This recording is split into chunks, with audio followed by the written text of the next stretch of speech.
Bueno, la clase pasada nosotros habíamos empezado con el tema de relaciones constitutivas y habíamos hablado de cosas generales de relaciones constitutivas, de teorías constitutivas y cómo funcionaba. Después habíamos pasado a elasticidad y en elasticidad habíamos visto lo que era anisotropía, ortotropía, isotropía, los parámetros que se utilizaban, límites de parámetros, ese tipo de cuestiones. Y entonces lo que nos queda pendiente asociado a esto de las relaciones constitutivas es la parte de plasticidad. Y vamos a hablar un poco de generalidades de plasticidad y después un poco de estos dibujos que vemos ahí, que son las funciones de fluencia, que son las distintas teorías que hay para cuándo plastifica o no plastifica nuestro material, y cada teoría se ajusta mejor a distintos materiales. O sea, la teoría general de plasticidad es más o menos la misma siempre, y se va ajustando después a cada material el comportamiento. Entonces, para arrancar con plasticidad, como cosas generales, en el caso de un material plástico, un material elastoplástico perfecto, o sea, esto no es cualquier tipo de plasticidad, es elastoplasticidad perfecta. Tenemos inicialmente un periodo perfectamente elástico. Entonces, si yo me muevo en esta curva, subo y bajo por la misma recta, porque es elástico, hasta que eventualmente llego a un valor, y cuando llego a este valor, no puedo superar ese valor, y me tengo que mantener en esa recta. O sea, no puedo, este punto de acá es inadmisible.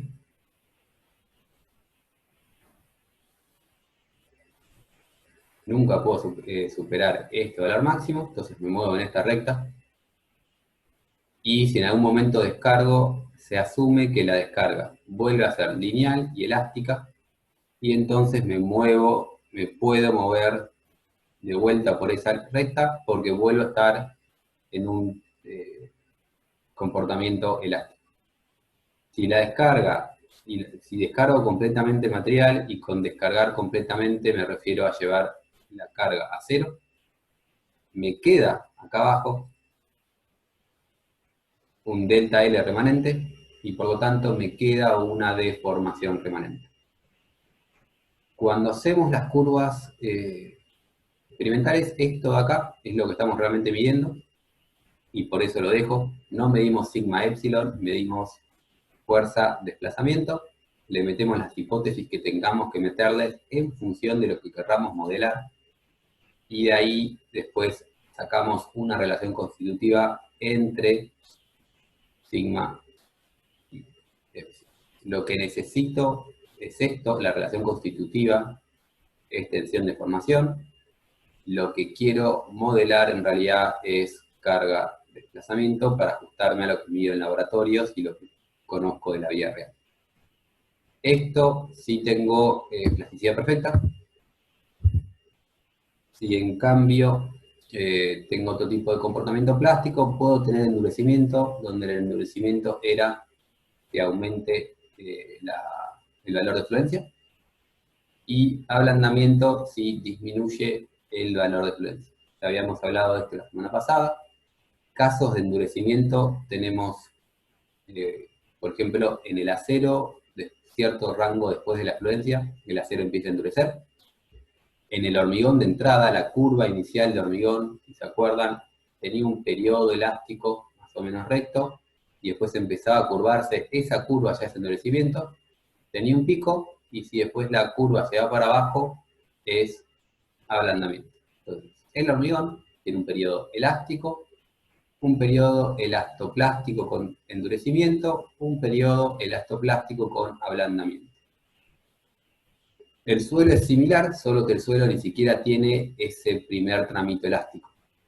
Como dependiendo de la ecuación le puede llegar a dar un periodo elástico, pero suele ser bastante pequeño o totalmente inexistente.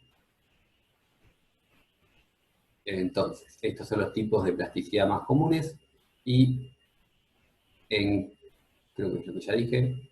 Entonces, en material elastoplástico, la tensión se produce influencia, que históricamente este punto de acá, el punto máximo, la tensión máxima que tiene el material, se suele asociar a una tensión de falla, y la manera de determinar si llegamos a esta fluencia se suelen definir como criterios de falla. La teoría de von Mises, la teoría de Tresca, todo este tipo de teorías se suelen llamar criterios de falla, que es un nombre que quedó por razones históricas y es altamente inadecuado, como muchos otros nombres que quedan por razones históricas, porque el material acá no falla, el material entra en fluencia y por lo tanto no es un criterio de falla, es un criterio para determinar la fluencia del material. Es decir, si el material entra en fluencia o no, si plastificó o no. Hay gente que llama este tipo de cosas estados límites. Estados límites es un nombre un poco más lindo, porque es realmente un límite, es el límite del periodo elástico, y entonces ya podemos empezar a definir la fluencia como el límite del periodo elástico. Si llegamos a fluencia, perdimos un comportamiento elástico, entonces es un estado límite, pero un nombre un poco más apropiado son justamente funciones de fluencia, o lo que vamos a llamar dentro de un rato, superficies de fluencia. Pero básicamente es una cuenta que me dice si mi material entró en fluencia o no. Si entró en fluencia y estamos en un material elastoplástico perfecto, fluye a tensión constante. Y se dice que fluye porque mi material ahora es un chicle. Cuando yo le sigo aumentando las deformaciones, no opone mayor resistencia y se deforma de forma infinita, y por eso es una fluencia. Hay una deformación plástica que fluye. Los ingredientes entonces para hacer este tipo de comportamiento, para definir el comportamiento de las funciones, es definir cuándo es el rango elástico, o sea, le tengo que decir qué tiene que pasar para que deje de ser elástico. Estamos definiendo que la fluencia es constante, porque la fluencia, o sea, la tensión de fluencia puede variar en el tiempo si tenemos ablandamiento o endurecimiento. Estamos suponiendo que la descarga es elástica, cuando en la vida real no necesariamente lo es. Esto es otra hipótesis fuerte. Y entonces, si la descarga es elástica, siempre, en cualquier punto de esta curva, el material tiene una energía elástica asociada a esa descarga, que es esta. Tiene una energía elástica y todo el resto de la energía que transitó esto de acá es energía que transitó mi sólido, porque es la integral de sigma por epsilon, y eso es energía. Todo eso que rayé verticalmente, W, es una energía que se disipó, que perdimos.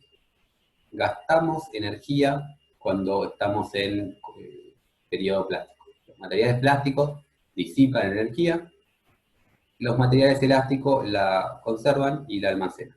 Si tenemos un material elastoplástico, tenemos los dos tipos de energía al mismo tiempo. Y si nos metemos con cuestiones termodinámicas, tenemos que esto tratarlo con cuidado, porque nunca podemos generar energía, para empezar, y la manera de disipar energía no puede ser cualquiera, no puedo disipar a lo loco tampoco, entonces tiene que haber ciertas restricciones que no vamos a ver en este curso, pero sabemos que existen y hay muchas formulaciones que se basan en este tipo de cuestiones. Entonces, lo que estamos modelando, interpretando, es esto. Este es nuestro modelo propuesto. En el laboratorio no tengo ese mismo comportamiento recto perfecto. Tenemos una curva, tenemos una descarga donde esta pendiente no es exactamente igual a esta, dependiendo del material, obviamente. El acero se aproxima bastante, el hormigón la verdad que no. Entonces, dependiendo del material, esta pendiente no tiene por qué ser igual a esta, y asumimos este comportamiento elastoplástico perfecto, porque nos sirve y es fácil de modelar.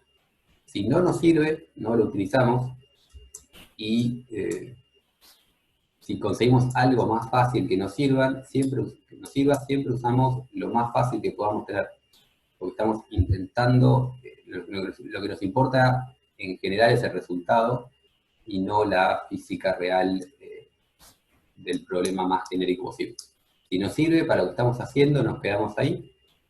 Si no nos sirve, tenemos que empezar a complicar siempre el modelo y la teoría, y para poder hacer eso de forma correcta, tenemos que saber las limitaciones del modelo y la teoría.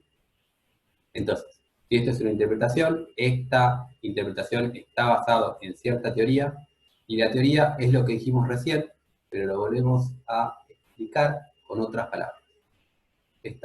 Tenemos una teoría que asume inicialmente un periodo elástico, y que ese periodo elástico termina cuando llegamos a fluencia, y por lo tanto tenemos una manera de determinar la fluencia, una tensión de fluencia, una teoría que nos da nuestra función de fluencia.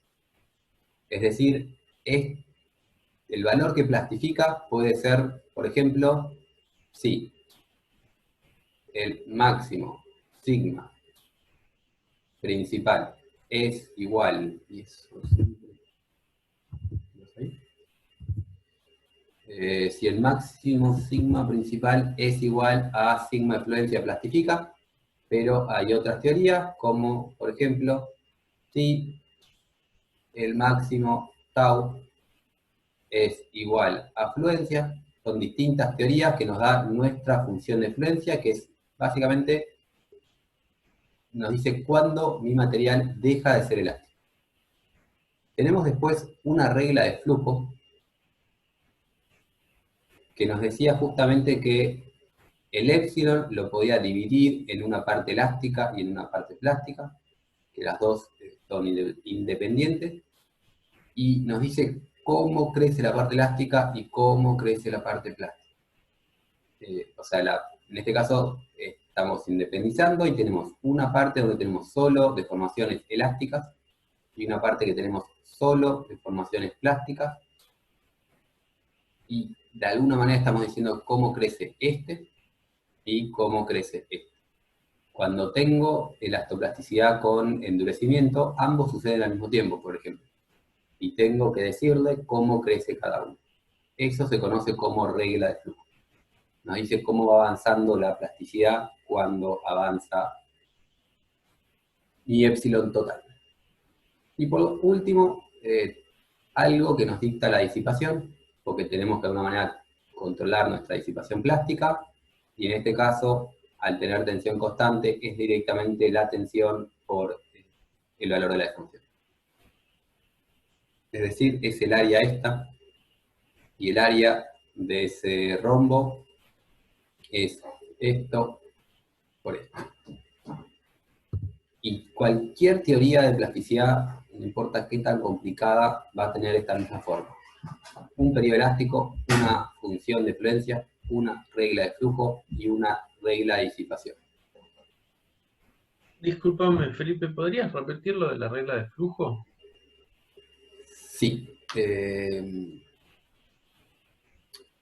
Básicamente, lo que tenemos, la regla de flujo nos dice, o sea, yo avanzo cuando hago este tipo de ensayos en la vida real, y numéricamente lo que hago es aumentar las deformaciones.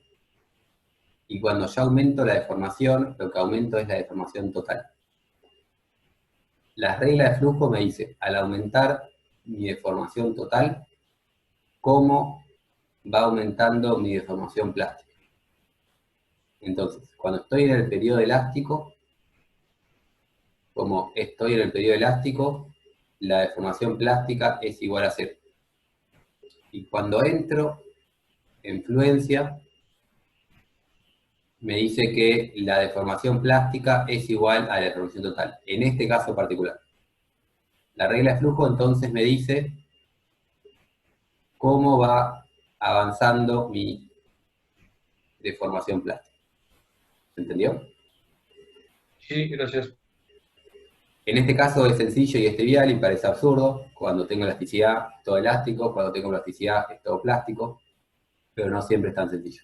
Entonces, la regla de flujo me dice cómo avanza, cómo es la tasa, y esto que pongo como tasa, lo pongo como, no es que realmente estoy buscando la derivada respecto al tiempo, sino que estoy buscando una tasa de deformaciones, cómo va avanzando mi deformación cuando voy avanzando en el tiempo, o en este caso, cuando voy avanzando en el ensayo. O sea, voy aumentando deformaciones, voy aumentando una carga en forma de epsilon deformación total, y al aumentar esa carga me va aumentando la deformación plástica, me dice cómo va avanzando esa deformación plástica. Cualquier teoría de plasticidad sigue esta misma fórmula. Entonces, podemos notar de antemano que tenemos entonces una función de fluencia, que es esta, y nuestra función de fluencia nos dice que si la función de fluencia es menor a 0, y definimos en este caso la función de fluencia justamente como sigma menos la tensión de fluencia del material, si esto es menor a 0, estoy en el periodo elástico. Si volvemos un segundo para atrás, si el valor de sigma, o sea, sigma menos la fluencia, es menor a 0, estoy en el periodo elástico, que es este punto acá. Si, en cambio, lo que dijimos bien, si estoy en periodo elástico, entonces mi deformación plástica es nula, porque estoy en rango elástico. Si la función de fluencia es igual a 0, o sea, si sigma es igual a sigma de fluencia, estoy en el... empieza mi rango plástico, y a partir de ahí empieza a aumentar mis deformaciones plásticas. Cuando la tensión de fluencia es igual a 0, empiezan a aumentar mis deformaciones plásticas. Y la cantidad de deformación plástica aumenta proporcional a la disipación de mi sistema. Porque justamente trabajo genérico era el sigma por el épsilon. En este caso la disipación está asociado al sigma por el épsilon plástico, que es esto que escribí acá. Como cuando estoy en plasticidad, sigma es sigma de fluencia, nos da esa relación entre deformaciones plásticas y disipaciones plásticas. ¿Vamos bien? Entonces, la función de fluencia nos dice cuándo estoy en régimen elástico y cuándo termina mi régimen elástico.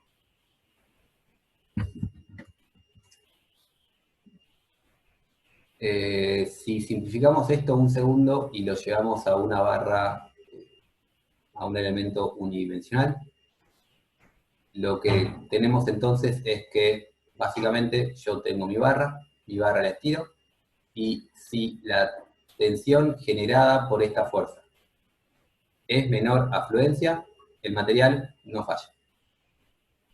Si la tensión alcanza la fluencia, el material falla. En principio, después sabemos que la palabra falla está mal utilizada, pero bueno, si la tensión alcanza la fluencia, el material falla, y nunca puedo tener una tensión mayor a fluencia. Esto es totalmente imposible, porque antes de llegar a este valor, ya falló. O lo que estábamos viendo antes de llegar a este valor, plastificó. Siempre mi diagrama, y voy un segundo atrás, mi diagrama es como máximo este número. Sigma nunca puede ser mayor a la tensión de fluencia. Entonces podemos ver esta relación, que si planteamos la función de fluencia de esta manera, la función de fluencia tiene que ser necesariamente igual o menor a 0. Si es menor a 0, es elástico. Si es igual a 0, voy a estar en régimen plástico. y nunca puede ser mayor a 0. Nunca puedo estar acá arriba.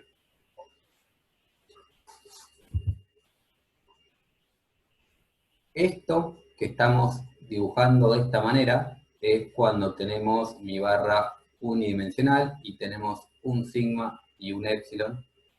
En realidad no tenemos un sigma y un epsilon, tenemos un estado triaxial, siempre tenemos un espacio de tensiones y un espacio de formaciones. Entonces se complica un poco, pero la idea va a ser siempre la misma. Voy a plantear una función de las tensiones y cuando la función de mis tensiones sea menor a 0, voy a estar en régimen elástico.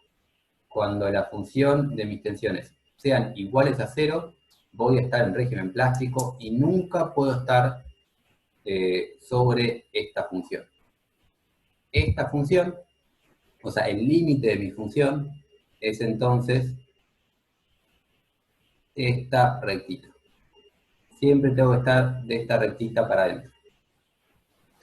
Esa rectita es mi función de fluencia. Cuando pasamos entonces a los problemas generales espaciales, que tengo todas estas componentes, la idea es la misma, solo que ahora este sigma ya no es una componente, sino que es un tensor, y tengo una función del tensor de tensiones, que cuando esa función es igual a 0, falla. Cuando la función del tensor de tensiones es menor a 0, estoy en periodo elástico. Si estoy acá, estoy en periodo elástico. Si estoy acá, plastificó. Si estoy acá, estoy en periodo elástico, y este punto no existe. Esto fue unidimensional. Cuando voy ahora al espacio, ya no puedo hacer este dibujito de sigmas y épsilons, porque tengo 3 sigmas y 3 épsilons. Entonces lo que solemos usar es dibujarlo en el espacio las tensiones, sigma 1, sigma 2, sigma 3. Y básicamente, si, como vimos en la clase de tensiones, cada punto en este espacio representa directamente el tensor de tensiones, es decir, este punto de acá es un estado tensional que tiene este sigma 1, este sigma 3 y este sigma 2. Cada punto representa el estado tensional, y si mi estado tensional está dentro de esta superficie, acá imagínense un cilindro, o sea, un cilindro que va así. Ese cilindro es mi función de fluencia, y si estoy adentro de ese cilindro, como este puntito verde, estoy en régimen elástico. Si estoy sobre el cilindro, plastifica, y nunca puedo pasarme el cilindro, porque siempre tengo que ser menor o igual a mi función de fluencia. Entonces, esto que en unidireccional lo puedo dibujar de esta manera, con esa recta, cuando pasamos a estados espaciales, lo tengo que dibujar como una superficie. Y lo tengo que dibujar en el espacio de las tensiones, sigma 1, sigma 2, sigma 3. Y lo único que me cambia, teoría o teoría, es la forma de esta superficie. Si yo propongo otra función de fluencia, voy a tener otra forma de superficie, pero la idea es siempre la misma. Propongo una función, si estoy debajo de esa función, si estoy adentro, estoy en periodo elástico, si estoy sobre, estoy en periodo plástico, y nunca puedo estar afuera. ¿Hasta acá vamos bien? Sí. Bien. Sí, La sí. otra cosa que podemos ver es, si yo iba cargando, ¿qué pasaba? Yo cargaba así, todo esto era periodo elástico, llegaba a este punto, y si yo seguía aumentando, ¿cómo me movía? Horizontal. Horizontal. Entonces, me muevo, esta recta depende de la carga que le esté generando. Si cargo distinto va a ser otra recta, pero va a ser una recta, y una vez que llego a la fluencia, me muevo horizontal. Me muevo sobre la curva. Y si la curva es mi superficie de fluencia, me muevo sobre la superficie de fluencia. Cuando estamos en el espacio 3D es lo mismo, y voy a cambiar un segundo el color. lo que va a pasar es lo mismo. Cuando estoy en periodo elástico, acá voy a tener cierta recta, voy cargando de cierta manera, y mientras esté adentro de esta superficie, estoy en periodo elástico, y cuando llego a mi superficie, plastificó mi material, y si sigo cargando, ¿qué va a pasar? Me voy a mover sobre la superficie. Recta, que depende de la carga que esté generando. Que de hecho ni siquiera tiene que partir de ese origen si mi estado está precargado. Pero es una recta en periodo elástico, porque asumimos elasticidad lineal perfecta. Esto es una recta hasta que plastifica, y una vez que plastifica, me muevo sobre la superficie de fluencia. Bien, entonces lo que vamos a ver ahora son distintas funciones de fluencia, distintas superficies de fluencia que se utilizan o que fueron utilizados a lo largo de la historia. Las primeras superficies de fluencia que aparecen y las primeras superficies que conocen ustedes deben ser, por ejemplo, la teoría de Tresca. La teoría de Tresca seguro la conocen, y fue una de las primeras que apareció. Y Tresca propuso que los materiales rompen por corte. Si rompen por corte, rompen dependiente de tau max, y tau max era sigma 1 menos sigma 3 sobre 2.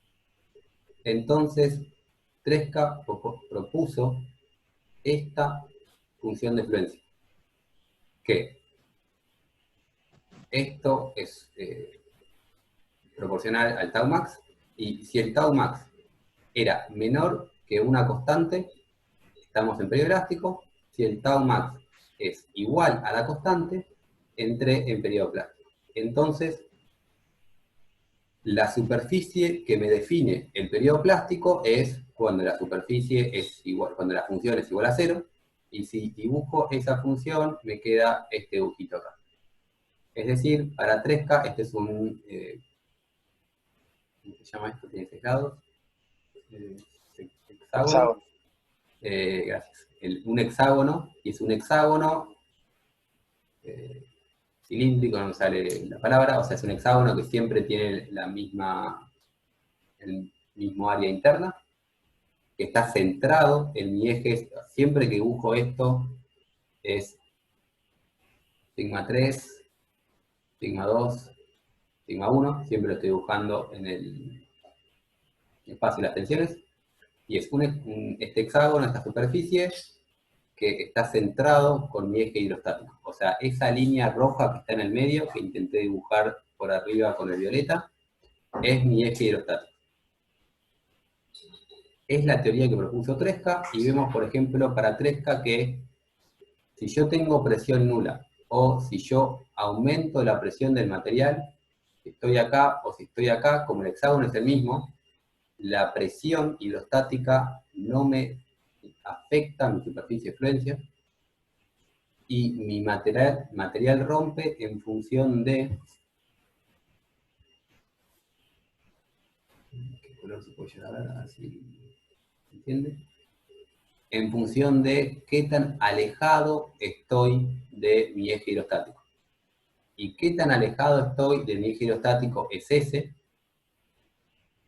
Entonces, la parte desviadora es la que rompe mi material, pero podemos notar que como esto son sucesiones de planos, este punto y este punto, o sea, este y este no están igualmente alejados del hidrostático, entonces es función de S, pero no es directamente proporcional a S, porque cambia en función de cuánto gire mi material.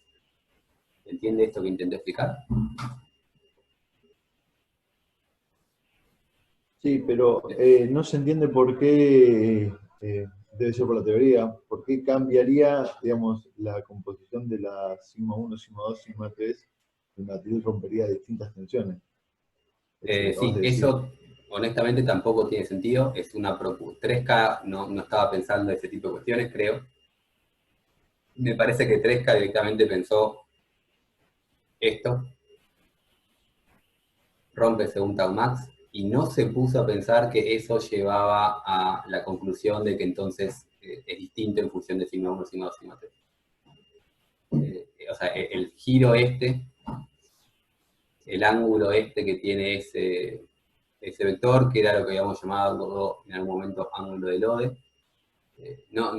Para mí 3K, sin conocer a 3K, porque vivió hace un par de años, sin conocerlo, presumo que no se puso a pensar eso, no lo hizo a propósito, simplemente postuló su teoría en función de tau max y como consecuencia quedó que depende de ese ángulo. Pero no creo que haya sido a propósito. Porque justamente 3K después tuvo una vida bastante corta, porque fue rápidamente superado, porque justamente no tiene sentido eso. No es el mejor modelo material. Muchas gracias. Y fue rápidamente superado porque inmediatamente vino von Mises. Que von Mises propuso que en vez de ser por máxima tensión de corte, lo que propone von Mises es que lo que rompe el material es el máximo sigma octaédrico. No me acuerdo si hablé de octaédrico la vez pasada. Bueno, No se entendió, perdón, de vuelta. ¿Me repiten si hablé o no hablé de octaédrico? No recuerdo que hayas hablado octaédrico. Sí, yo creo que tampoco. Algo para agregar a la presentación futuro. Si yo dibujo sigma 3, sigma 2, sigma 1, y a este espacio de tensiones le busco un plano,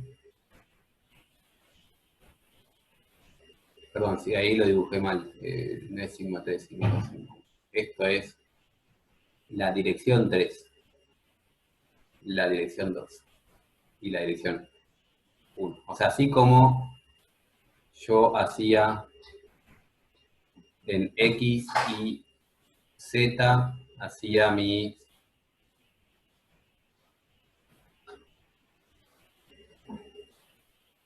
cubito. ¿Se acuerdan cuando hacía esta representación de las tensiones de mi cubo diferencial en XZ?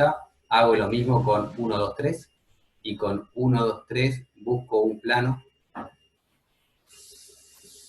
que forme el mismo ángulo con 1, con 2 y con 3. Ese plano que forma el mismo ángulo con 1, con 2 y con 3 se llama plano octaédrico. No recuerdo si tiene H o no esto.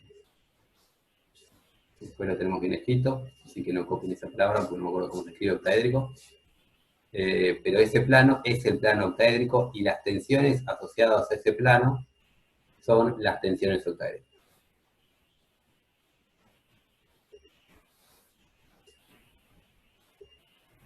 Entonces lo que hizo von Mises es decir eso, que el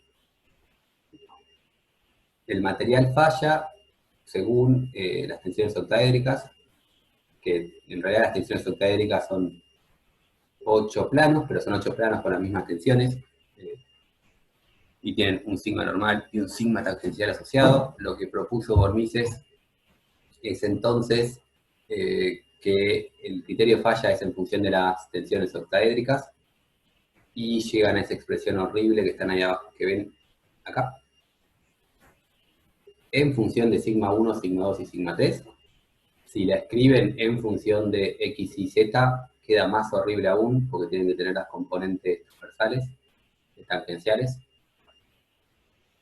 En sigma, en tensiones principales queda un poco más lindo, pero podemos ver claramente que si lo pasamos al espacio de los invariantes, queda una fórmula compacta y sencilla.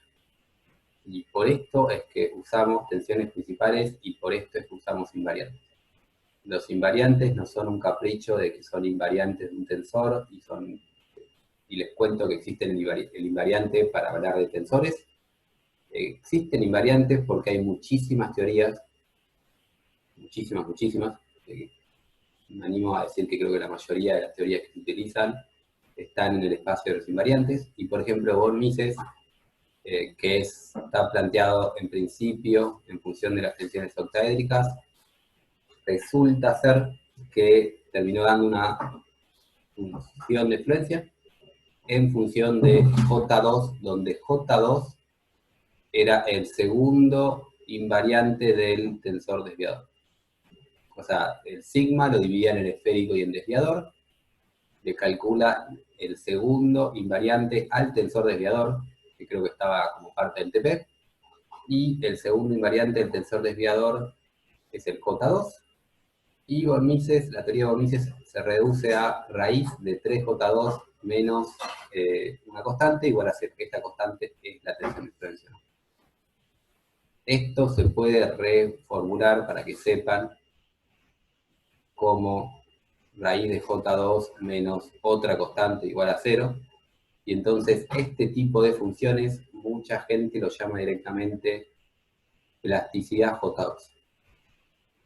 Von Mises es este tipo de plasticidad J2, hay otros tipos de plasticidad J2, y es una plasticidad sencilla, numéricamente, que se ajusta muchísimo a muchísimos casos de la vida real. En el caso del acero, la teoría de Von Mises pega perfecto, y si vemos nuevamente en el espacio de tensiones, sigma, o sea, sigma 1, 2, 3, cuál es 1, cuál es 2 y cuál es 3 no nos cambia. 1, 2, 3, me queda un cilindro perfecto, nuevamente ese cilindro tiene como eje el eje hidrostático, y nuevamente nos da una teoría de que si tengo poca presión o baja presión, la superficie no se ve modificada, y entonces el material rompe en función de la parte desviadora, y por eso es que me queda en función del J2. Me queda justamente en función únicamente del tensor desviador. Y ahora sí, para Von Mises no depende del ángulo del ODE, o sea, queda un cilindro perfecto, que termina siendo más fácil de calcular y numéricamente mucho más agradable. ¿Hasta acá vamos bien? Sí, perfecto. J2 es el segundo invariante del tensor desviador. Sí, correcto. Siempre la letra I se usaba para el invariante del tensor de tensiones completo, y J para los invariantes de la parte desviador, del tensor desviador de tensión. Del tensor esférico, lo único que nos importa es el primer invariante, que coincide con el del tensor completo. Entonces no se suele hablar de los invariantes del tensor esférico, sí se suele hablar de los invariantes del tensor desviador, y así como tenemos plasticidad J2, hay plasticidades con J3, por ejemplo. Se suele usar los J, o sea, los invariantes del tensor desviador. Podemos notar de esta función de acá, de Von Mises, que es un cilindro perfecto, y como es un cilindro perfecto, es una curvatura constante, y eso va a querer decir que esta superficie de Von Mises, esta acá abajo, es una superficie fácilmente derivable, porque puedo derivar esto, y esto de acá tiene esquinas, la función de 3K tiene esquinas, y eso hace que esto no sea derivable, que esto no tenga normal única, y eso nos complica numéricamente las cosas. No sé si vamos a tener tiempo de hablar mucho de esto, pero es un problema que esta superficie tenga esta forma de esquinas, no solo porque la función material no es buena, sino que complica numéricamente cuestiones. Bien, entonces estas dos funciones de fluencia suelen ser muy buenas para materiales cristalinos, y en particular Von Mises para metales es un montón, pero si pasamos a otro tipo de material, por ejemplo los materiales cohesivos friccionales, este tipo de materiales tienen una resistencia que depende del confinamiento. Y si dependen del confinamiento, cuando muevo el eje hidrostático, que el eje hidrostático me dice justamente el confinamiento, tiene que modificarse la superficie. El suelo, si tiene confinamiento nulo, tiene muy baja resistencia, pero si le aumento la presión y lo confino, aumenta su resistencia. Entonces, este tipo de teorías, por ejemplo, la de Drucker-Prager, lo que hacen es justamente eso. A las funciones J2, lo que hacen es agregarles un término proporcional a la presión, que es el confinamiento, y la presión está dictada por el primer invariante del tensor de tensiones.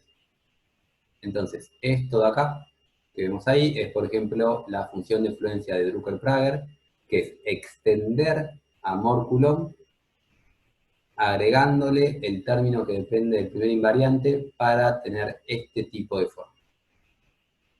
Puedo hacer que el cono tenga su apex, su vértice en el 0, o ajustando estos parámetros alfa beta, puedo hacer que el cono tenga el vértice más alejado,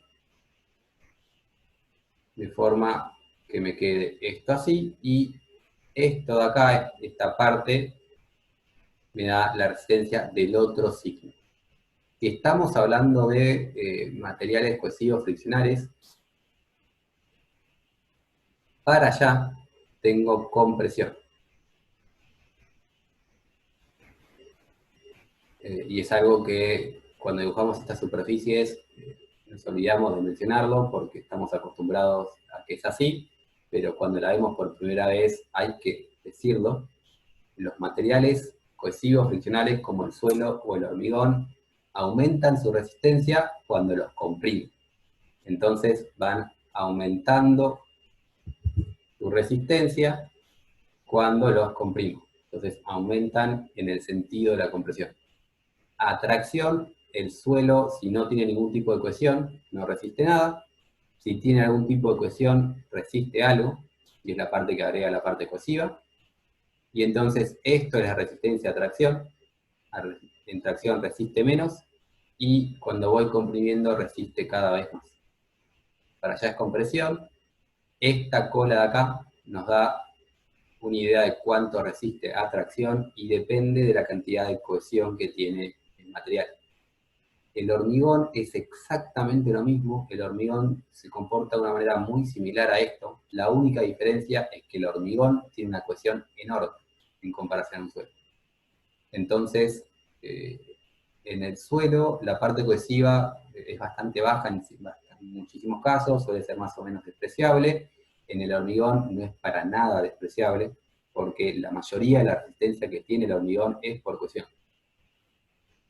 Y por eso podés llegar a tener algún modelo de hormigón razonablemente válido que no tenga en cuenta este aumento de resistencia por la compresión, porque como ya tenés una resistencia por presión considerable, con eso podés manejar. Pero si querés ir a modelos complicados de hormigón, tenés que agregarle el término I1 para aumentar su resistencia cuando lo confías. O sea, no es despreciable la resistencia adicional por confinamiento del hormigón, no estoy diciendo eso, no es para nada despreciable, pero la cohesión es suficiente para no estar obligado en todos casos, en todo momento, a considerarla, y recordamos siempre que si despreciamos una resistencia nos paramos del lado de la seguridad. Entonces podemos simplificar nuestros modelos si nos paramos del lado de la seguridad. Nicolás pregunta, ¿todos esos criterios de falla son independientes del tipo de solicitación, estática o dinámica? En principio, el criterio de falla, o sea, la función es la función. La función no sabe si estás en carga estática o dinámica. Lo que deberíamos preguntarnos es cuándo sirve esta función. Así como cada función sirve para un material, cada función sirve para un caso. Sí. La mayoría de los materiales dependen de si es estático o dinámico, inclusive la resistencia del acero y del hormigón depende de la velocidad de carga que estás aplicando a la carga. El tema es que tal vez en velocidades normales no te afecta tanto. En el hormigón empezás a verlo, si es el ensayo rápido o si es el ensayo más lento, podés ver cierta sensibilidad. Pero si vos querés romper el acero aplicando una fuerza a esta velocidad y le tirás un disparo de bala, que es un impacto, la tensión de fluencia del acero es totalmente distinta, porque estás cambiando la velocidad. Entonces, sí, si te metes en cosas dinámicas, tenés que ver si la función que estás utilizando la tenés que modificar para tener en cuenta las tasas de deformación. Ahí ya depende del material y de las velocidades que estás manejando vos.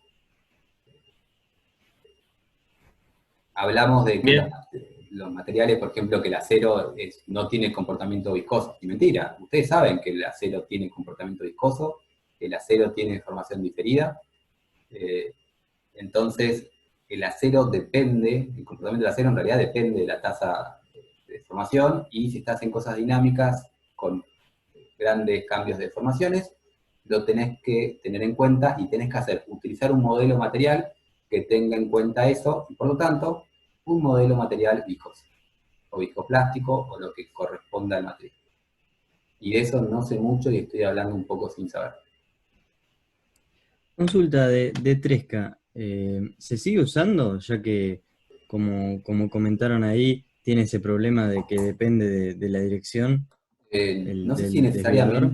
necesariamente es un problema, porque hay materiales que dependen de la dirección del desviador, que dependen del ángulo del lode, pero me parece que Tresca no se usa en absoluto. O sea, no conozco nadie que use Tresca para nada. Que yo no conozca no quiere decir realmente que no se esté utilizando, pero no conozco a nadie que use Tresca. Se da porque históricamente se dio un montón, pero no conozco a nadie que lo use. Ahora hago un comentario con el tema del desviador en un segundo, cuando pase la siguiente imagen. Entonces, esto es Drucker-Prager, que es como una extensión de Mohr-Coulomb. Esa función de Drucker-Prager vuelve a ser derivable, por lo cual numéricamente es muy conveniente, pero lamentablemente se ajusta más o menos bien al suelo, al hormigón, porque el hormigón, la parte cohesiva tampoco es tan significativa, entonces se suele tal vez usar en esos tipos de casos, pero no se ajusta, por ejemplo, al suelo. Entonces, el suelo utiliza la fórmula de Mohr-Coulomb, que nuevamente Mohr-Coulomb, esto de acá, cuando propuso Mohr-Coulomb su teoría, no estaba pensando en superficies de fluencia y teoría de plasticidad como la estamos viendo ahora, pero Mohr-Coulomb propuso este tipo de funciones, donde el suelo rompe de esta forma. Vemos que de alguna manera está asociado al corte, porque es el sigma 1 y el sigma 3, pero al escribir esta constante acá, que en realidad no es constante, este escalar acá, que es función de phi, donde phi era el ángulo de fricción, me termina resultando una función de fluencia con esta fórmula, con esta forma, que se parece a Drucker, y esta flecha no quiere decir que esto derivó de esto. Mohr-Coulomb inventó su teoría hace muchísimo tiempo. Pero es algo similar a Drucker-Prager, pero vemos que son 6 planos, que estos planos tienen quiebres, que este vértice y este vértice no está equidistante del eje hidrostático, o sea, no es un hexágono perfecto, y tiene esta forma extraña, estrambótica, que no la pensó como función de fluencia en el marco de la teoría de la plasticidad, pero que esta teoría se ajusta muy bien a suelos. El suelo tiene un comportamiento de este estilo, y no tiene un comportamiento de este estilo. Si yo meto, voy a hacer un segundo, intento dibujar eso.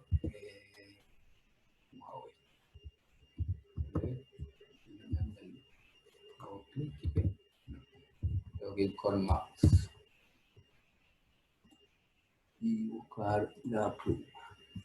Bien, entonces si yo ahora veo la superficie esta de Coulomb,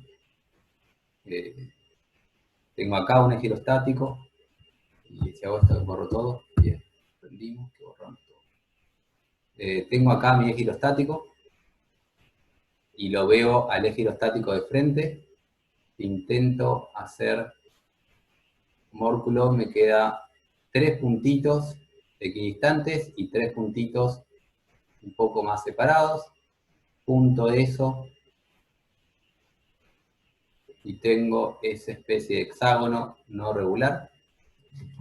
Y si yo a esto le quiero meter un cono, como tengo 3 puntos equidistantes, puedo hacer acá una circunferencia que me enganche esos 3, o una circunferencia que me enganche esos 3, y entonces puedo ajustar a Drucker-Prager, que Drucker-Prager era el cono, y como era el cono, era esta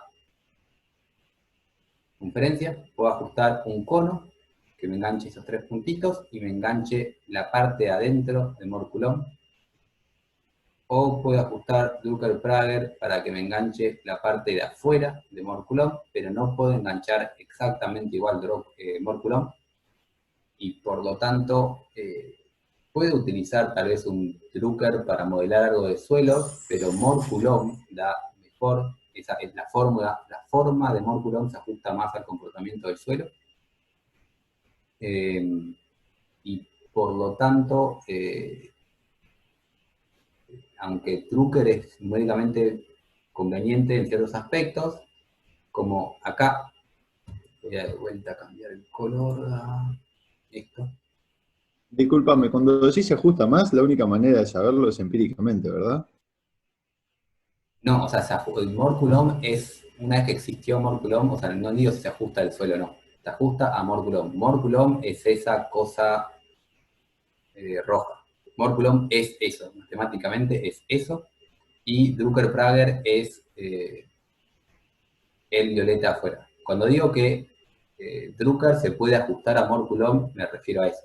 Si en algún momento dije la palabra si se ajusta al suelo, no sé si la palabra es ajustarse, no sé si utilicé la palabra más adecuada, y no sé si la utilicé de hecho, pero Mort-Coulomb modela mejor el comportamiento del suelo. ¿Te contesté la pregunta? Porque no sé si... Sí, sí. Bien, entonces Mort-Coulomb modela mejor el suelo, y vemos, por ejemplo, que si la ajusté por el lado afuera, todo esto de acá me está dando resistencia de más en Drucker que en Mort-Coulomb. Y por lo tanto, si quiero utilizar Drucker, le estoy metiendo resistencia de más. Y no vale la pena simplificarnos un poco la vía numérica para tener resultados malos. Entonces, en suelos no se usa Drucker. En suelos se usa Mort-Coulomb. Mort-Coulomb tiene complicaciones adicionales porque tiene estas aristas.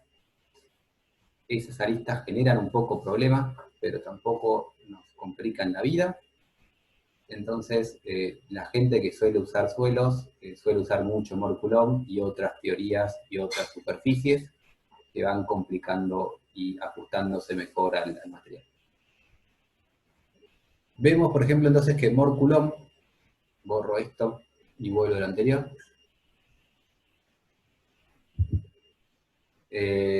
vemos entonces que Mort-Coulomb depende del confinamiento. Y para allá nuevamente tenemos compresión, ¿no?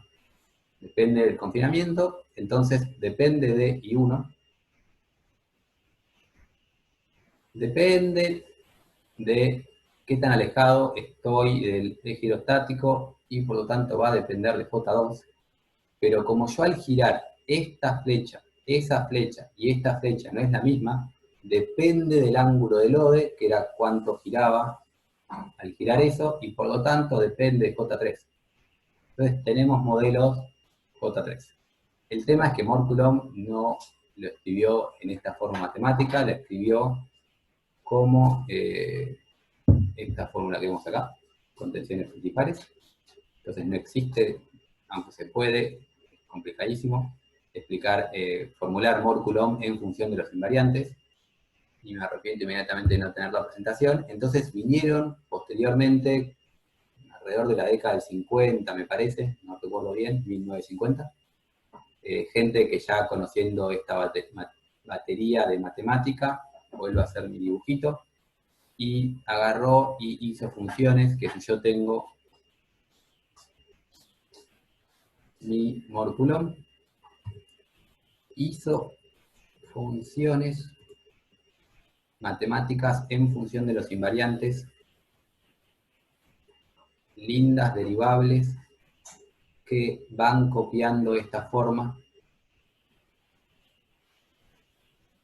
y se ajustan bastante bien a la forma de Moore-Coulomb en función de J2, J3 y 1, y entonces son, por ejemplo, las funciones de fluencia de Wieland-Barke, que son funciones de fluencia para materiales cohesivos friccionales, que sí que pierden las aristas, entonces eso es algo bueno, es algo derivable, es algo más fácil de implementar, es algo más fácil de calcular, y empiezan a pegarse bastante a la forma de Moore-Coulomb, que se ajusta al suelo, y por lo tanto se ajustan bastante bien al suelo.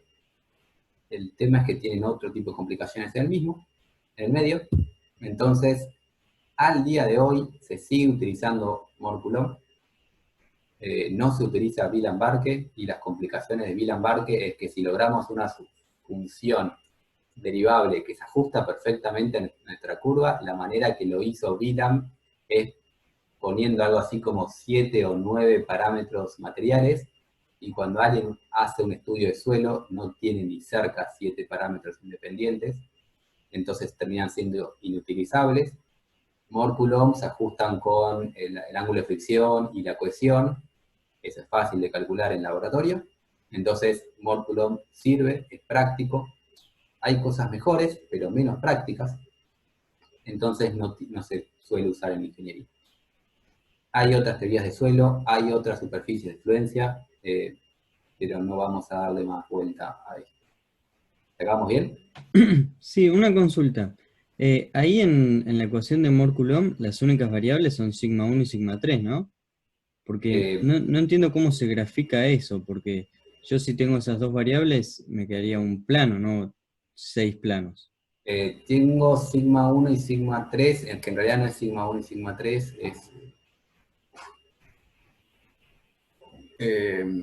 sí, esto lo hay que ver cómo repensarlo. Este siempre es sigma 1, pero en realidad esto es... O sea, Moore-Coulomb lo pensó en realidad para el caso donde tengo sigma 1 y confinamiento sigma 3. Tenés razón, tenés mucha razón.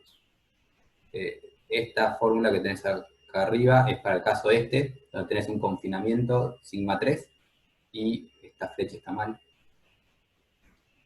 Y apretás desde arriba, generando la parte desviadora, que es el ensayo triaxial de suelos, y está escrito en función de esto que puse acá abajo.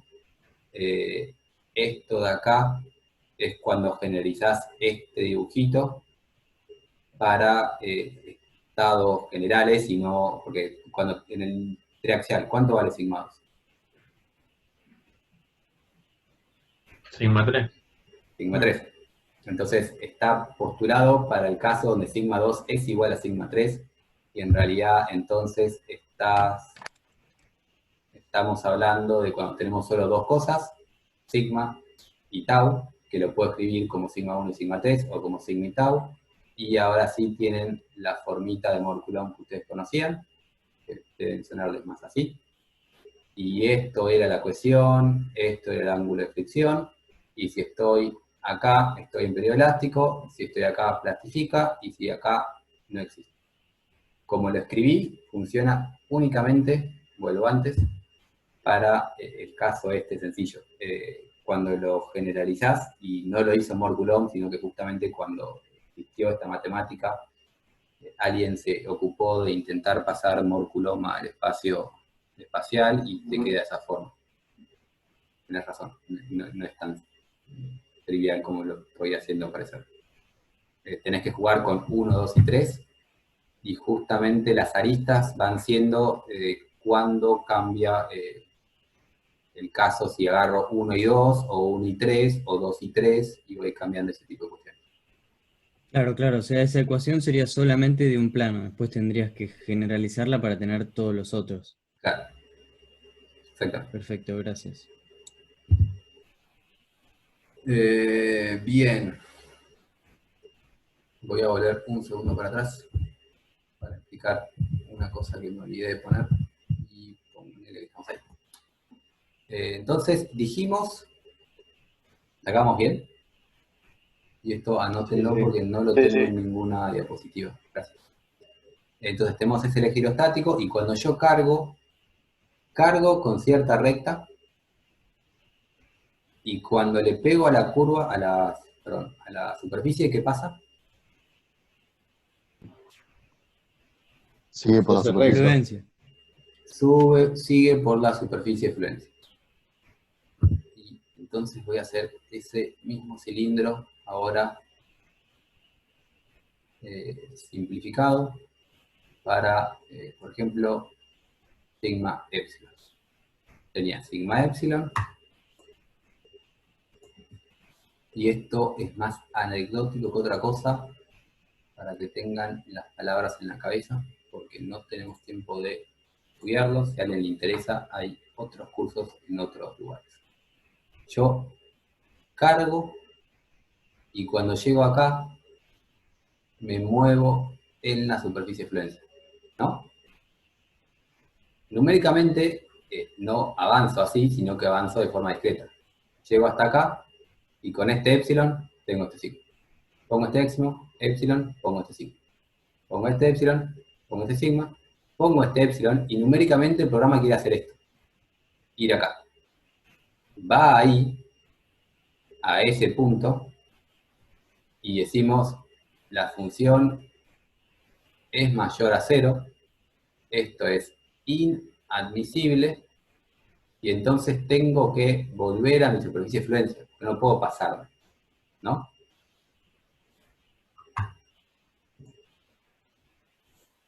Entonces, cuando vuelvo a la superficie de fluencia, hay quien dijo, volvé perpendicular a la superficie. Volvé así, y parate acá. Y es una manera de volver. Hay gente que dice, eso tiene sentido energético, porque es la manera de maximizar un trabajo. Y si yo vuelvo perpendicular a mi superficie, es un tipo de teoría que se llama teoría asociativa.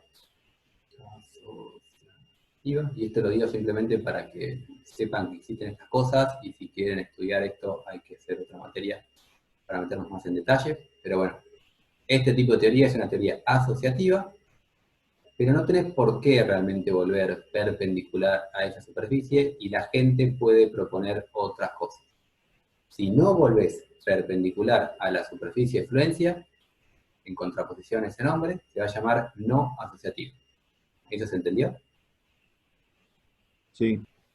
Bien, entonces, si estoy en el caso de von Mises, voy haciendo así, llego acá, me fui acá, este punto es inadmisible, en asociativa vuelvo perpendicular a la superficie. En el caso de Mohr-Coulomb, de alguna manera cargo, llego a la superficie, voy a parar acá, y si vuelvo perpendicular a la superficie, vuelvo con una teoría asociativa. ¿Sí?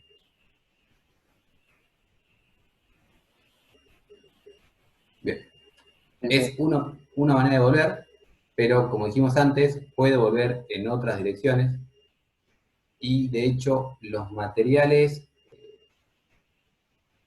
como estos, la teoría asociativa funciona, anda y da cosas razonables. En los materiales como estos, hormigón suelo, la teoría asociativa no funciona y tenemos que recurrir a otro tipo de cuestiones. Esto lo menciono por lo que vamos a ver más adelante con una especie de ejemplo de estas cosas. Que voy a tener cosas no asociativas, que van a ser 100% intuitivas, pero quiero aclararlo que esto fue un punto de discusión durante muchos años, porque la teoría asociativa era la única que existía, y después la gente que hacía materiales cohesivos friccionales dijeron, che, pero esto no tiene ningún sentido. Y la gente fundamentaba que por criterios energéticos tiene que ser asociativo, pero esto no tiene ningún sentido, y vamos a ver, de hecho, que no tiene ningún sentido dentro de un ratito, pero sin hablar tanto de estas superficies. Entonces, teníamos superficie de fluencia, la de von Mises, la de Drucker-Prager, la de Mohr-Coulomb, que se ajusta a suelos. Hay otras, hay muchas. y se ajustan mejor a distintos casos. Hay trabajos de congresos con personas que postulan superficie de fluencia en función de 30 parámetros, pero ya es totalmente inutilizable, pero existen y se siguen postulando todos los años nuevas teorías. Bien, dicho esto, pasamos un poco a lo que es selección ahora de los parámetros. Lo que tenemos en un material real es esa curva que tiene colorcitos, y es la curva real, entre comillas, del material, y digo real entre comillas porque no es sigma epsilon, es P sobre un área, delta L sobre un L, el área me cambia, el delta L me cambia, hay que ver qué le metí yo por el ensayo en sí. Quise ensayar tracción, y al ensayar tracción es imposible que sea 100% en la dirección del eje, imposible que mi barra sea perfectamente recta, etcétera, etcétera. Entonces, real lo tomamos con pinzas, pero bueno, esa es la curva real de mi material, o mejor dicho, la curva que medí en mi laboratorio. Podemos tener un periodo elástico. Este periodo elástico es más o menos corto en función de si estamos en hormigón, suelo, acero o lo que fuese. Un periodo curvo, que esto de acá, voy a cambiar el color porque creo que no se ve tanto en naranja, ese periodo de ahí, que está en verde, ya no es lineal, entonces puedo modelarlo como elástico no lineal o con algún tipo de plasticidad con endurecimiento en función de qué necesito yo. Y un periodo donde claramente empieza a plastificar bastante y que tiene una carga pico y después la carga pico disminuye su carga.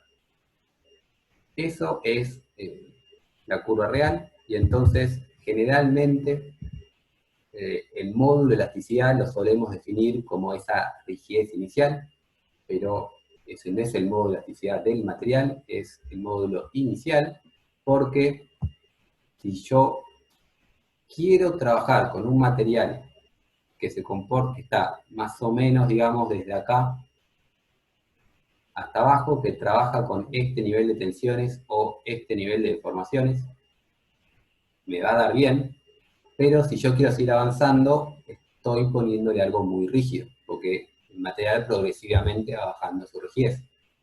Entonces, si yo estoy haciendo algo donde va a tener más deformaciones, tal vez me conviene tomar un modelo elastoplástico como esa nueva línea punteada verde, donde tiene una rigidez menor que la inicial, para intentar enganchar mejor el periodo en el que yo estoy trabajando. Es decir, si yo ya, en vez de llegar hasta acá, llego hasta acá, la línea verde se va a ajustar mejor que la línea azul, y acá ni la azul ni la verde es la real, son modelos, y esos modelos le pongo parámetros para intentar ajustar mejor el análisis de laboratorio.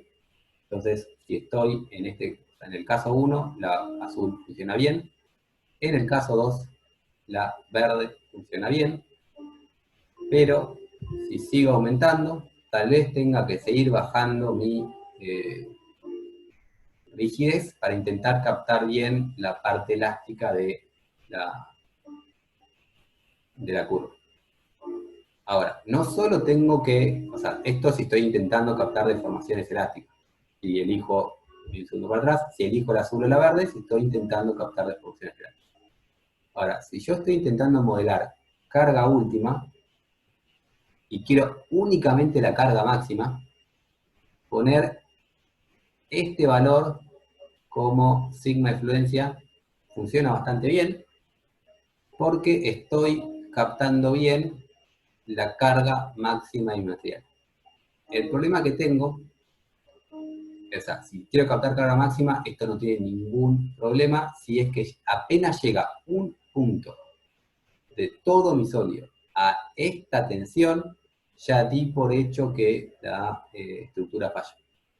Si tengo un caso como el caso de suelos con bases, caso de suelos con bases, no es el mejor ejemplo.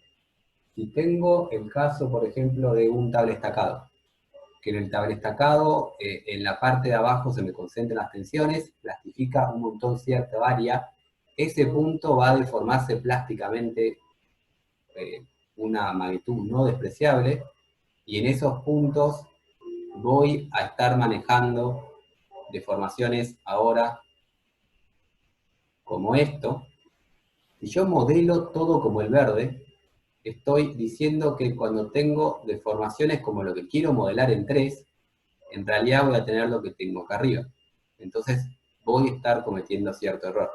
Entonces, si yo no quiero definir, modelar únicamente la carga máxima, sino que quiero calcular, por ejemplo, deformaciones cuando me plastifica parte del material, tengo que empezar a adoptar la curva roja con una rigidez aún más baja para captar esas deformaciones y con una resistencia máxima menor al pico, para que ahora, sí, acá tengo un error, pero se empieza a compensar con este error de acá, y está mal, no se ajusta perfectamente a la curva de laboratorio, pero puedo empezar a jugar con qué valor le doy a esto y qué valor le doy a esto para intentar modelar correctamente el comportamiento general. Entonces, el modo de elasticidad elástico no depende del material, no es una propiedad del material, es algo que yo elijo para modelar correctamente y depende de lo que estoy modelando. La tensión máxima del material, como se va modificando y en función de epsilon, si yo tengo un modelo elastoplástico perfecto, tengo que ajustar ese valor no al máximo, sino al que mejor represente el problema que estoy estudiando. Y esto es para volver a recordarnos que el material no tiene parámetros, los parámetros son del modelo y se ajustan al problema que quiero analizar. ¿Entendió esto? Sí, discúlpame, te hago una consulta. El módulo de elasticidad rojo, ¿lo bajaste respecto al verde por algo en especial? Digamos, porque el modelo rojo funcionaría capaz mejor. Exacto. Cuando tengo informaciones grandes, o sea, cuando estoy trabajando ya con un material que tiene gran parte de su volumen trabajando en este rango, gran parte no, una parte no despreciable de su volumen trabajando en ese rango, al bajar este modo de elasticidad empieza a tener deformaciones totales más razonables. Ah, perfecto. Vale. Pensar, o sea, si estoy en este punto de acá, que voy a llamar, no sé, en este punto 4, para el punto 4, que es un punto de la curva real, las líneas verdes no dan un valor correcto, la línea roja sí. Ah, perfecto, perfecto, no vi eso, listo. Te lo da la intersección de sigma máximo con la curva real. Claro, pero acordate que el sigma máximo lo decido yo también, ¿eh?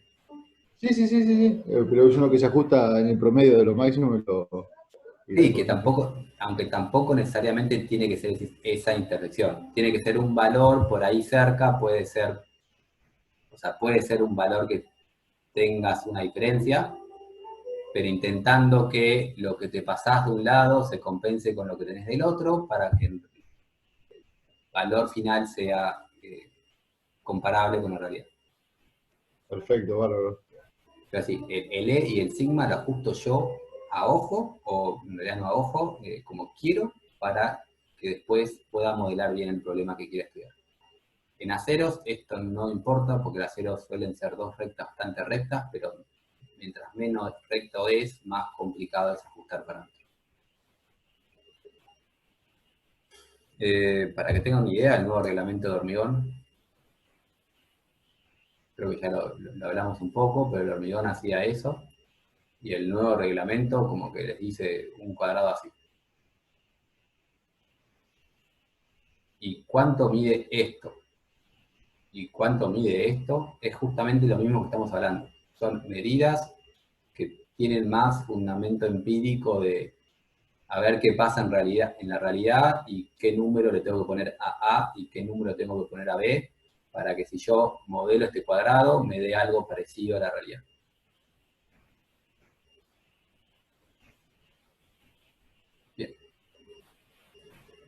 La parte final de la presentación de hoy es medio que a modo de ejemplo cómo funciona esto en un caso más o menos real, y nuevamente me estoy robando silbinas de Alejo Friso. Y lo menciono porque no le dejé el nombre, pero bueno, estas son presentaciones de Alejo. Alejo trabaja con suelos, no sé si lo conocen a Friso, trabaja justamente en SRK, y por eso tanto esto tiene cosas de suelos. Y esto que estoy hablando es un bloque friccionante y va a ser un modelo constitutivo para un bloque friccionante, que un bloque friccionante es básicamente un celular, el celular que tienen ustedes apoyado en la mesa, y vamos a ver cuándo entra en fluencia el celular apoyado en la mesa. El celular apoyado en la mesa se comporta de manera similar a el suelo, que es una partícula apoyado arriba de otra partícula. Entonces, vamos a calcular el conjunto de fórmulas que me van a decir cuándo se mueve el bloque, cuánta fuerza tengo que aplicar para que se mueva, y eso es el concepto de la función de fluencia. La tensión para que plastifique, y en el caso de fricción, plastificar es deslizarse por fricción. Vamos a determinar en qué dirección se mueve el bloque, y esa es mi regla de flujo, o sea, la deformación plástica era lo que, o sea, la regla de flujo me decía cómo avanzaba mi deformación plástica, y en el caso de fricción, la deformación plástica es cuánto se desliza. Es decir, para dónde se mueve el bloque es la regla de flujo. Y la energía que tengo que gastar para mover mi celular es la energía que disipé, porque o sea, si yo aprieto un poquito y no muevo el celular, estoy intentando, o sea, no ven mi celular, pero estoy literalmente moviendo el celular. Si tienen un celular pueden jugar conmigo. Si yo aprieto un poco el celular, no se mueve, esa energía se recuperó. Si yo aprieto con fuerza, lo moví, esa fuerza por ese movimiento, por ese desplazamiento, fue energía disipada y está asociada a la deformación plástica. Entonces, ¿qué hacemos? El celular tiene un peso, y el peso del celular es el N, el esfuerzo sin, no sé si aquí, el peso es N, y le pongo mi dedo y empiezo a aumentar T. Si yo tengo una fuerza chiquita, no pasa nada. Aprieto con un poquito más de fuerza, no pasa nada. Hasta que eventualmente le pongo una fuerza lo suficientemente grande para que esto deslice y generar un desplazamiento. Entonces, pensemos cómo es entonces nuestra función de fluencia. Si yo aplico T en una dirección, se mueve en esa dirección. Si aplico T en otra dirección, se mueve en otra dirección, pero el valor de la fuerza que le tengo que aplicar es la misma independientemente del sentido. Es decir, si yo tiro para arriba o tiro para el costado, mi celular se mueve con la misma fuerza. Si yo aumento el peso del celular y ahora arriba del celular le apoyo mi bajo, la fuerza que tengo que hacer aumenta. Entonces la fuerza T aumenta proporcionalmente con el peso que tengo arriba del celular. Sabiendo esto, sabiendo que T no depende de la dirección y sí depende de el peso del celular, puedo plantear mi función de fluencia, que es esto de acá.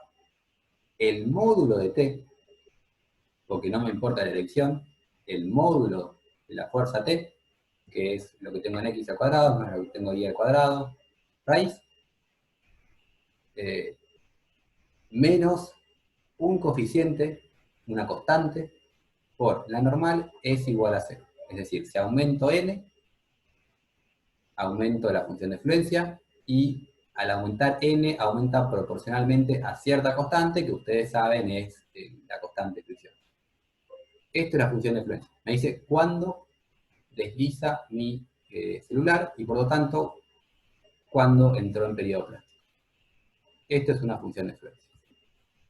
Pensemos ahora qué es la regla de flujo. La regla de flujo me va a determinar la dirección, o sea, no solo me determina cuánto es epsilon plástico, sino la dirección de epsilon plástico. Hay que acordarse que epsilon plásticos son muchas componentes, y me dice cómo varían todas esas componentes.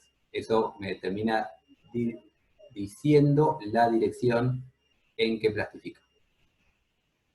Si yo le aplico N y le aplico T, ¿para dónde se desplaza mi celular?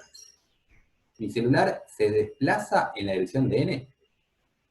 ¿La dirección en que se desplaza el celular está afectada por la dirección de N o está únicamente dictada por T? Obviamente por T. Yo le aplico la carga T y mi cubito no se va para arriba, no se va para abajo, se va en la dirección que le aplicó la fuerza T.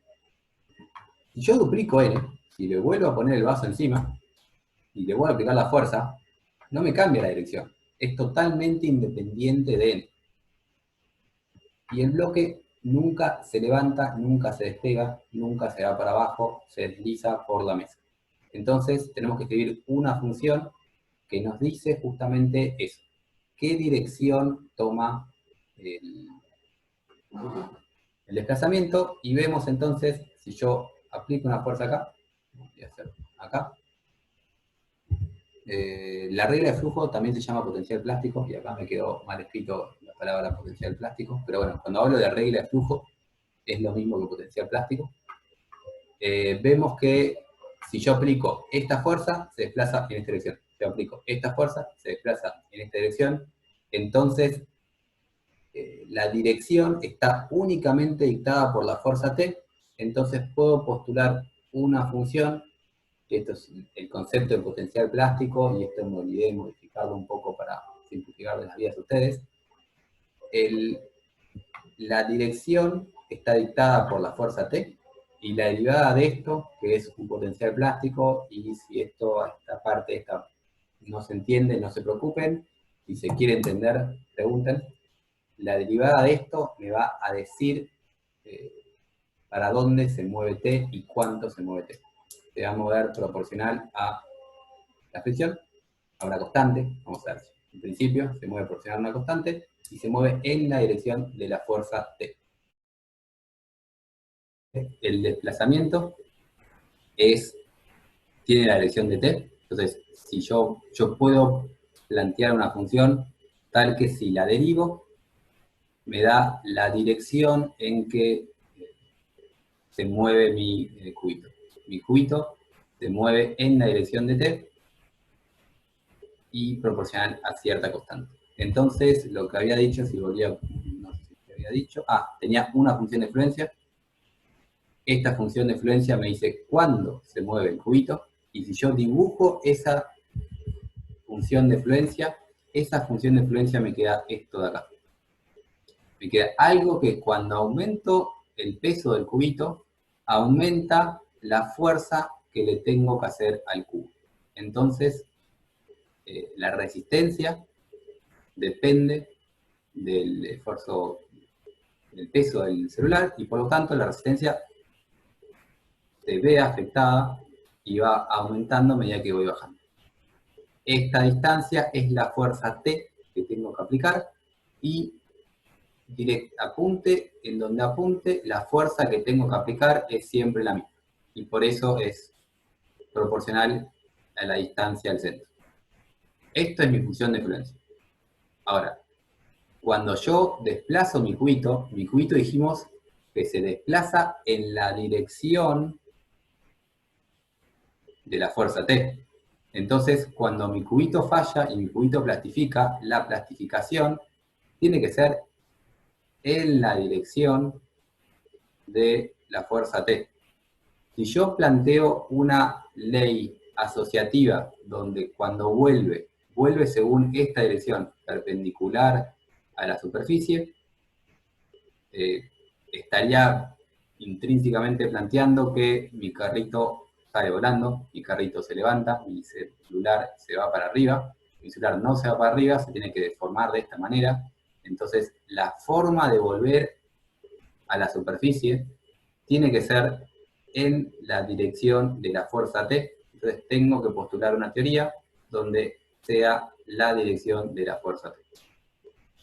Y es por esto que los materiales friccionales no son materiales asociativos, porque el regreso a la superficie, que me termina diciendo cómo es mi parte plástica, no puede ser perpendicular a la superficie, sino que tiene que ser en la relación de la fuerza tangencial, y por lo tanto tiene que ser siempre un cilindro que es en la dirección de la fuerza tangencial. Esto para hablar un poco de materiales friccionales. Para hablar un poco de lo que es un material anisótropo en plasticidad y complicarnos la vida un montón si queremos ir a la matemática, vamos a hablar de un carrito sobre ruedas. Entonces agarran su celular, a su celular le ponen 2 lapiceras abajo, apoyan el celular sobre 2 lapiceras y ¿qué vemos? Si yo le hago una fuerza a mi celular sobre 2 lapiceras, cuando yo empujo en la dirección de las lapiceras, el celular rueda con las lapiceras. Y si yo empujo perpendicular a las lapiceras, el celular derrapa haciendo fricción contra las lapiceras. Y si realmente hacen la prueba de poner el celular y ponerle 2 lapiceras, van a comprobarlo, pero si no es muy intuitivo, la fuerza que tengo que hacer, si yo empujo en esta dirección, para que ruede, es muchísimo menor a la fuerza que tengo que hacer para que deslice por fricción.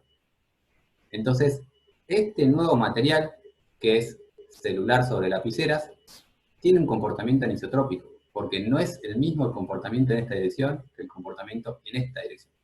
Entonces, la función de fluencia ya no es tan sencilla, tiene que tener en cuenta estos 2 comportamientos, y tenemos una función de fluencia para la fricción, que es el derrape, que es la misma que teníamos antes, y otra función de fluencia para el rodamiento con las lapiceras. Esto, cómo son las funciones, no nos importa, pero podemos ver de forma 100% intuitiva que esto tiene una fuerza distinta en esta dirección que en esta dirección. Entonces, nuestra función de fluencia es una función partida. Ahora, en cuanto al desplazamiento, volvemos a pensar lo mismo, pero pensamos cómo se desplaza el señor este, y por lo tanto el desplazamiento va a ser, cómo es el desplazamiento va a ser nuestra ley de flujo, y vemos que si yo empujo para arriba, se desplaza para allá. Si yo empujo ligeramente inclinado, derrapa y sigue, la fricción siempre sigue la dirección de la fuerza que estoy aplicando. Ahora, si yo empujo horizontal, el carrito rueda en la dirección que estoy aplicando la carga, pero si empujo ligeramente inclinado, las ruedas no pueden rodar en este sentido. Las lapiceras no van a girar en la dirección que le aplique la carga. Las lapiceras solo van a rodar en la dirección que pueden rodar las ruedas, o las lapiceras. Por lo tanto, para la fricción, el desplazamiento, que es la ley de flujo asociada, tiene la dirección de la carga. Para el rodamiento no tiene la dirección de la carga, tiene la dirección en que rueda mi material. Vuelvo a tener una función partida. Si yo dibujo ahora mi función de fluencia me queda esta cosa horrible acá. Donde esta parte de acá, esto está copiando la misma función que vimos antes, que era mi conito. Pero mi conito, como es la intersección de 2 funciones, se ve intersecado por este plano, y este plano es la función de fluencia para rodadura. Para fricción, para rodadura, y me queda un comportamiento anisótropo para la fluencia. Para la dirección en que se deforma el carrito, nuevamente cuando estoy en fricción es perpendicular a esto, pero siempre que rueda, en todo momento que está rodando mi celular, si mi celular está rodando, la dirección en que rueda es la dirección de las lapiceras, o sea, la dirección que ruedan las lapiceras, entonces rueda perpendicular a esta superficie. Y vemos cómo un carrito sobre ruedas es no asociativo y no es isótropo. Y un carrito sobre ruedas es un hormigón con una fisura o un suelo con fracturas. Si mi roca está fracturada internamente, esas fracturas me generan este tipo de comportamiento. ¿Se entendió la idea de esto?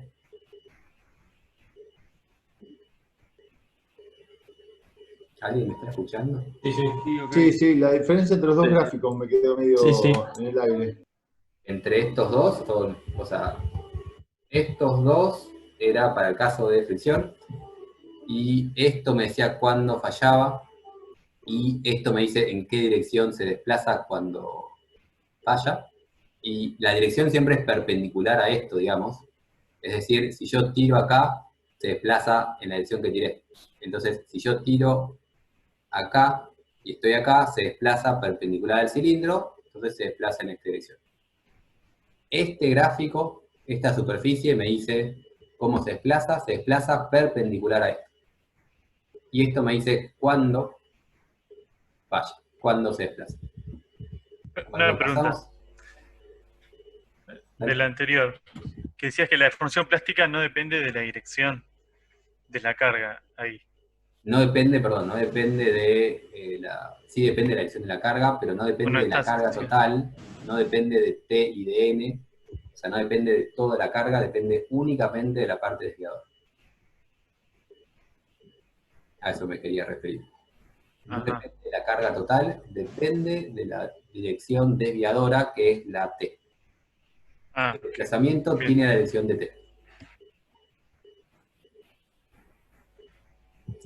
Entonces, acá, en cambio, cuando le puse las ruedas, el desplazamiento ya no tiene la dirección de T.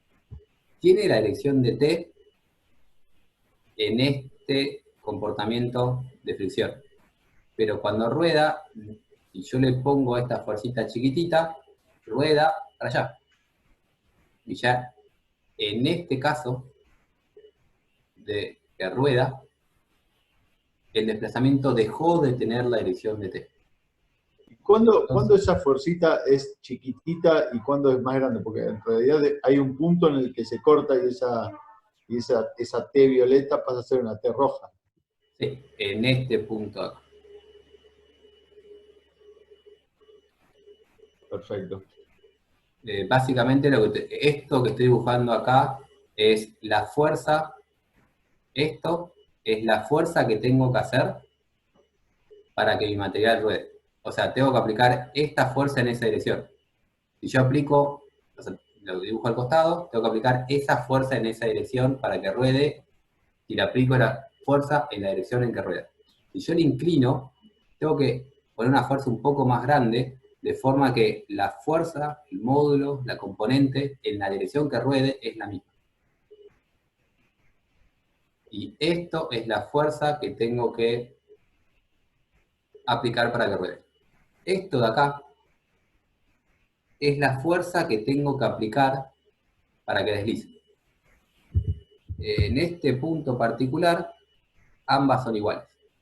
Entonces, si yo aplico esta fuerza, que esa fuerza es igual a T, mi punto, en ese punto está rodando y deslizando al mismo tiempo, como que es el cambio entre un comportamiento y el otro.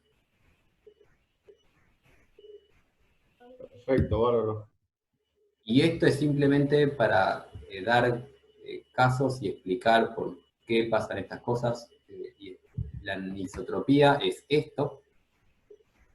La fuerza, esto de acá, es la fuerza T que tengo que aplicar. Voy a cambiar el color.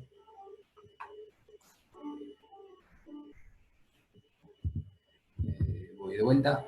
Si me paro en el centro, esto de acá es la fuerza T que tengo que aplicar para que deslice como fricción.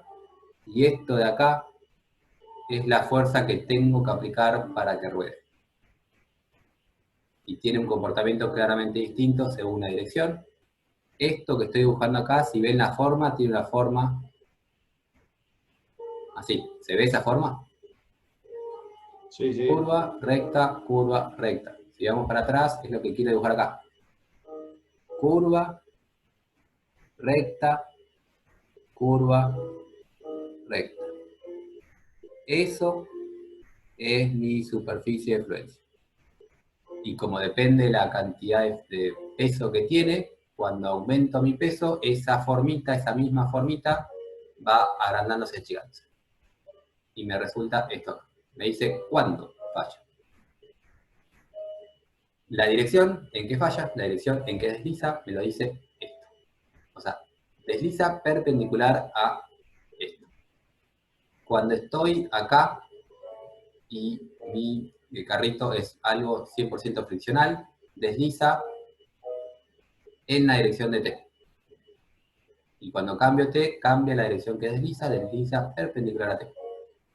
Cuando en cambio estoy en esto que estoy acá, no depende de T, desliza en la dirección que deslizan las ruedas.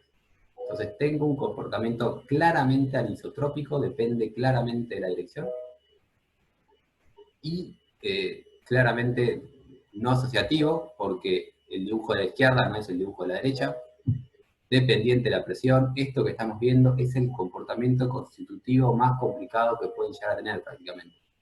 Y es razonablemente intuitivo entender que esto existe y no es un capricho matemático. ¿Sí? Perfecto, perfecto. Bien, esto de acá es simplemente una diapositiva que agregué por si a alguien le interesa. Pero bueno, como dije recién, los materiales, la mayoría usan plasticidad asociativa, que es lo que dije recién, que no vamos a entrar en todo este detalle, pero no es realista para materiales corrosivos friccionales, como el hormigón y el suelo, y entonces entramos en no asociatividad, donde la función que me dice cuándo falla es la misma que la función que me dice para dónde plastifica, y se tiene que usar cuando modelamos bien este tipo de cuestiones. Lleva obviamente a problemas, inconvenientes, pero si queremos modelarlo bien, solo porque algo sea más difícil no quiere decir que no tengamos que hacerlo.